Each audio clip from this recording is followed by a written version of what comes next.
when I ripped my pants. I thought that I had everybody on my side, but I went and blew it all sky high. And now she won't even spare a passing glance. All just because I ripped my pants. When Big Larry came round just to put him down, SpongeBob turned into a clown. And no girl ever wants to dance with a fool who went and ripped his pants. Hey yo, how's it going everyone? Entropy here today with another video. Today we're just going to be doing another week of big news. This week, pretty big, very controversial, lots to talk about it. As you have seen from the SpongeBob intro, Chaos Breaker Dragon is quite a topic to discuss. So if you're interested in hearing my thoughts and what is going on in JP, what is going on global, everything Vanguard Zero, stick around and let's go straight into it. Alright, so first things first, as usual, let's just start up with JP news. To start things off, we are getting another gem return campaign. If you recognize this, of course, this happened previously in the half-year anniversary as well. So basically, every day, 5 random players, up to 50 out of 10 days, will receive a gem refunds. And this is going to be random. It's just going to be a kind of a lucky draw kind of event. Pretty cool. And, you know, maybe they're trying to incentivize you to spend your gems. I don't know. But we'll see if you are the lucky one. Next up is a practice fight. So if you were in the live stream yesterday evening, we briefly talked about this. So it's a new mode, training fight. So it doesn't cost any stamina, and you can just play for fun. If you win, you will get VP. So it's a really nice way, especially for beginners, to kind of to playtest decks. I mean, even myself, I think it's a nice casual way to playtest different decks without having to, you know, care about my ranking or whatever. And in addition, you know, you win VP without spending any stamina.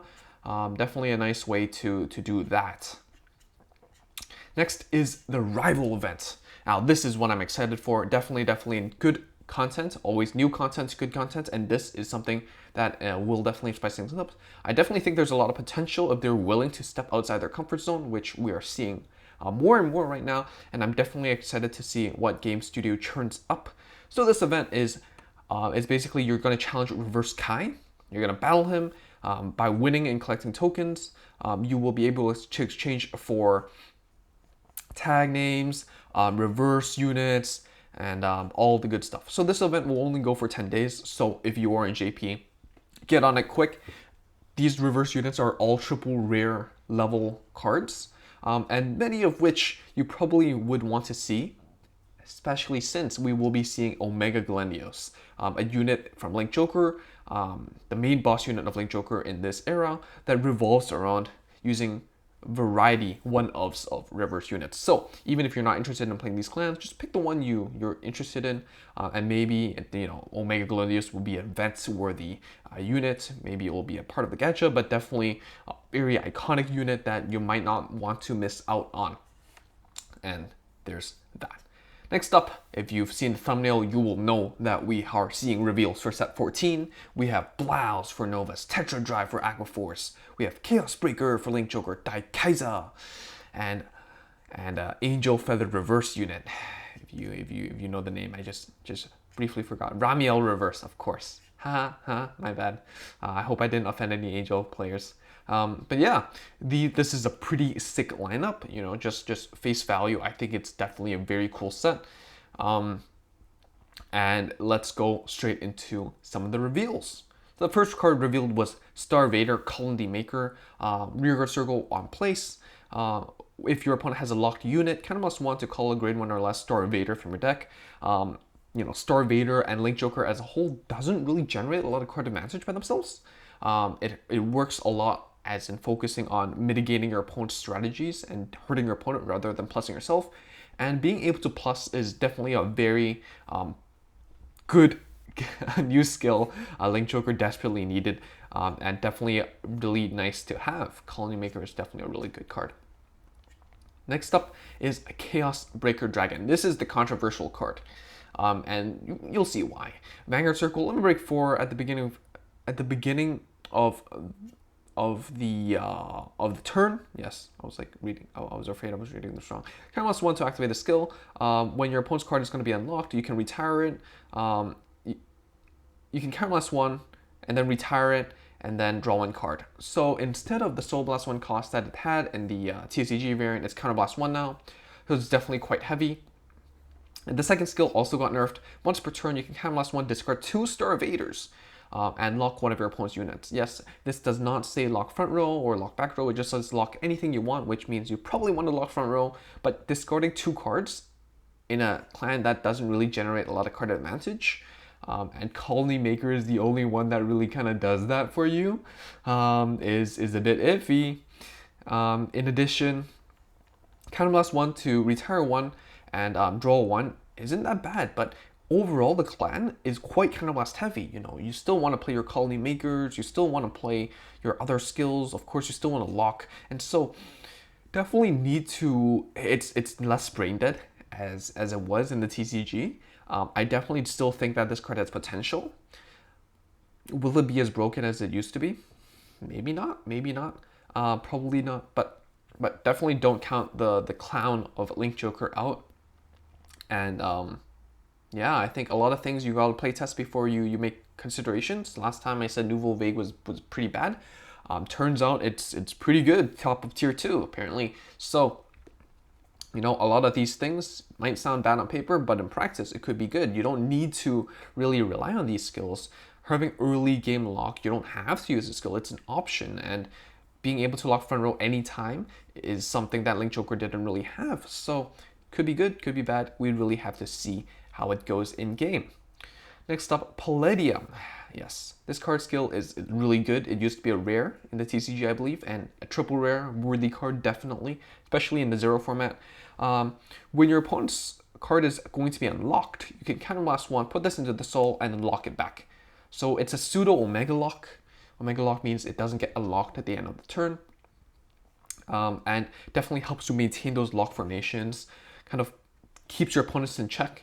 And really nice because, you know, like being able to lock something for Counterblast 1 and putting this card into the soul is pretty good. And even during your turn, when you're playing that offensive turn, when you lock the initial time, having that 7k body on the board is good as a booster. And then when your opponent unlocks, you can put it into the soul, you have space to make other plays, definitely nice. And also there is great synergy between Colony Maker and Palladium, so that's just something to consider. Overall, I think Link Joker definitely got hit, but do I think you can count them out yet? Not really. I think a lot of these things, like Colony Maker, is still pretty good. So we'll really have to see. And you know, as a Link Joker fan, you know, someone who really likes the aesthetics and the clan as a whole, I'm still really excited to see and play this clan. So you know, don't get too disappointed. You know, if you like the clan anyways, just play it. I mean, it's just a game after all, right? Next up, Dimension Robo Die Brave. It's a grade 1 7k. Its skill is Counterblast 1. Put this card into the drop zone, and from the soul to the drop zone, yes. And then your Vanguard gets on hit, draw 1 card. So this card might sound great, but recognize that a lot of these die named units, you know, especially the grade 3s, you know, they're probably heavy crit hitters. They're getting better. Dimension Place is probably going to get better because most people are shifting towards the new Sentinels. But against decks that might mix and match these Sentinels or play old Sentinels, it's still difficult to hit with a huge Vanguard, especially in the case with Dimension Police. So I don't know how often you will be able to like on hit draw 1 card. I think it's still definitely a good option. I think it definitely synergizes with the existing starter that puts die names into the soul. So Dimension Robos into the soul. So I think it's still a pretty good card. 7k beater, definitely nice. And it's always an option, right? If you ride it, you can always use it later on, especially on turns where you don't have those extra crits online. That on hit still has value and helps you draw cards that Dimension Police really doesn't really do really well at the moment. So next up we have Daikaiser, Super Dimensional Robo Daikaiser. Limit break 4, when you break ride on it, Counterblast 1, give that unit +10/+1 crit, and the skill Vanguard Circle once per turn. If you drive check a grade 3, your opponent's Sentinel, they have to activate 2 at a time, or else they basically get slapped in the face with, you know, a big Dimension Robo. And in addition, Vanguard Circle, when it gets boosted, plus 3k. So, you know, I think it's pretty spicy, this card. I think one thing that's interesting is that, you know, you have to drop check a grade 3, so we're you know, it's still quite consistent since a third of your deck is grade 3s. So there's that. But, you know, in the TCG, something that people did was they just played a bunch of grade 3s, played a Ride Chain, I believe, and then just high rolled with, not even high rolled, made Daikaiser super consistent. And unfortunately, you don't really have that opportunity to try that out in Zero. I don't know if that's, you know, if the 13 grade 3 restriction helps or hurts Dimension Robo or Daikaiser in this build, but I think overall it's still a really cool skill. Don't know, I know a lot of people really like it, but again, I don't know how consistent it will be, because if you miss, then you kind of whiff your break ride turn, and then it's GGWP because your other units don't really do that much yet. But yeah, I think it's interesting to see, you know, another form of Sentinel restriction, this time in the form of you have to use 2 or more at the same time. To kind of mimic that guard break kind of skill, forcing your opponent to use more guard than they should, to protect themselves just in case it blocks, it breaks the guard. But I think something that's interesting is because it does crit, if your opponent's at 3 and your Vanguard's at like 21k 2 crit, for example, and you drive check a grade 3, and your opponent plays a mix of the old Sentinels and the new Sentinels, what happens? Right? Does the new old Sentinel proc discarding the new one? Do they have to be the same? Well, they can't proc because they don't activate. I think that it says, you know, when activating a Sentinel, they have to use 2. So I think that if you have a mix, it means that it won't proc, so you'll actually just take it to the face. But if you have the same one, then it will activate in contingent. So I think that's interesting to just note. Because some decks like Kagero or like Spec Brothers, you have that flexibility, or maybe even Angel Feathers, you have that flexibility to play a mixture of the old PGs and new PGs and tech the one that you want for that matchup. And definitely in this case, it's something good, important to consider, that maybe consistency or playing just 4 of something more stable is more standard and easy to play around with cards like that. Maybe if we get more skills like this in the future. Next up, we have Reverse Dayusha. Dark Dimension Robo, Reverse Dayusha. Let me break forward, count last one. Discard 2 cards with the name of Dimension Robo. And, sorry, not discard, lock 2 units. And then choose one of your opponent's units, might get minus 10k. If they're 0 or less, retire them. So it's like Zeal.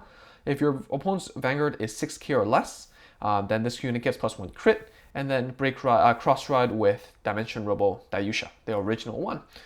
So this card is pretty neat. I think it's more flexible than Great Dayusha. Having that 6k or less, it doesn't say from this card skill, right? So you can still play some Zeal support and maybe synergize with that, even though I really wouldn't suggest you do that because they're not, you know, valuable enough to deserve a spot in the current build. I don't think it's not big enough to play in Dimension Police at the moment. But yeah, I think the flexibility to retire or to remove your opponent's Vanguard's power so you can just bash face, I think it's really neat. Is it good enough? I don't know, but I think it's definitely a great addition to Dimension Police. And next up, we have the deck build Gacha. So this Gacha basically works with set 14. It includes for the Metal Exchange. It includes for all the clans that are featured in set 14. From you know, Nova Grapplers, Lake Joker, Angel Feathers, Dimension Police, and Aqua Force. And how it works is you can only exchange for cards from the old sets. And it's 50 for a triple rare and 15 for a double rare. But, you know, this doesn't sound that good. But with that said, you know, like Dayusha, for example, you definitely might want to consider playing that in any Dimension Robo deck, since it does fetch for, you can definitely discard it to remove it out of game to fetch for any grade 1 or grade 2 Dimension Robo at random. And if you're playing Link Joker, for example, you probably still want your Infinite Zero Dragon. Blouse, probably still want Blouse. Tetra Drive might want your 4th attack enablers. And so on and so forth. So, and Ramiel probably wants Ramiel. So I think it's better than nothing. And yeah, I think they're recognizing that you probably need older cards to supplement the new builds now, and this is a nice way to pick up the stuff that you're missing if you are missing anything. So yeah, it just explains how you can get Infinite Zero Dragon, for example, and all that. So I think that's basically it for JP News. If you're interested, it's Shin's birthday, but that's basically it. So let's move on to global. As we recognize, if you're keeping up with the channel, there was a maintenance, and the reason why is because Borrow Cart was not a part of the gacha. We couldn't pull it, not a single copy. So everyone just got 4. If you did craft it beforehand, you got the mats back. So rejoice, everyone. It's nice and everything is fine again. I think there are some implications with how the gacha works, but I think overall, at least everyone got their copies and everything is good again. In addition, I think there was just a little bug. Everyone just got the set 11 stuff earlier with the loading screens. And you've seen this all over Reddit and Facebook, but the set will be released in like 4 or 5 days, so be excited for that. Interesting and really hyped for that. If you haven't seen the set overview yet on my channel, do go check that out. It's generally probably the most popular video consistently in the channel because it really does give you all the details, what clans are in the set, you know, what kind of packs, what kind of gachas should we expect, what iconic units or units that you should pay attention to. I think overall it's just a nice little comprehensive guide to the release following, you know, the next set anyways. So for next month we will be getting Genesis, Narukami, Kaiguro, and Aqua Force. And instead of the Halloween event, because it's not Halloween, it's the New Year, we will be getting the Happy New Year event, featuring Emmy for Bermuda and Misaki for Oracle Think Tank, and they both look really pretty. So definitely go pick that up. It's starting from the 2nd to the 11th, so there's that. And yeah, go download the game if you haven't downloaded it already, which is would be surprising because you're watching this video. And yeah, so next set, Seals Dragon Unleashed. These are going to be the triple rares that you will be looking forward to. And one more thing is that if you logged in for all the days for the Christmas event, you would have gotten a triple rare ticket, and you can keep that. Okay, I've seen a lot of questions about this. You can keep this for quite a while. I don't suggest you use it right now. I suggest you use it on a set that you really want to pull a lot on. For me, I will probably use it on set 12 or set 14, and then go on moving forward with normal packs. Personally, I never actually played with triple rare tickets before because I'm not a pay-to-play player. Never spent a single dime or penny. So I think this is exciting. You know, having that option to just guaranteed roll a triple rare is pretty big, and I'm really thankful for Global for setting that up for us. You know, we didn't really get the triple rare pack when Asia Circuit got released, but at least we got one, and I think this is you know, better late than never, definitely. So that is it. That is all for news this week. Pretty big reveals. What are your thoughts on Chaos Breaker Dragon? Out of the 6-7 cards that got revealed, which one's your favorite? You know, a lot of people say Daikaiser new meta. I personally, you know, I think I deserve an opinion, and I don't think it's that big. I don't think it's that big, as big as people say. So maybe tier 2, definitely not meta defining. I don't think so. But yeah, I think Chaos Breaker Dragon also definitely not trash tier. I think it definitely still has its utility, and if not, then I still think that it's a fun unit, iconic unit, and it will still have its support into the G era. If you recognize the characters in the SpongeBob intro, comment down below so we know you're the real OG, if you know what I'm saying. And oh, I forgot. Remember to subscribe if you haven't subscribed already, and like the video if you haven't liked it already. And of course, if you like it, and that will be all. Okay, officially, that is the end of this video. I hope to see you all soon. Next video, I will be doing a deck profile on Murakumo that we playtested on stream yesterday. So if you want to check that out, go check that out. And that is all. Bye.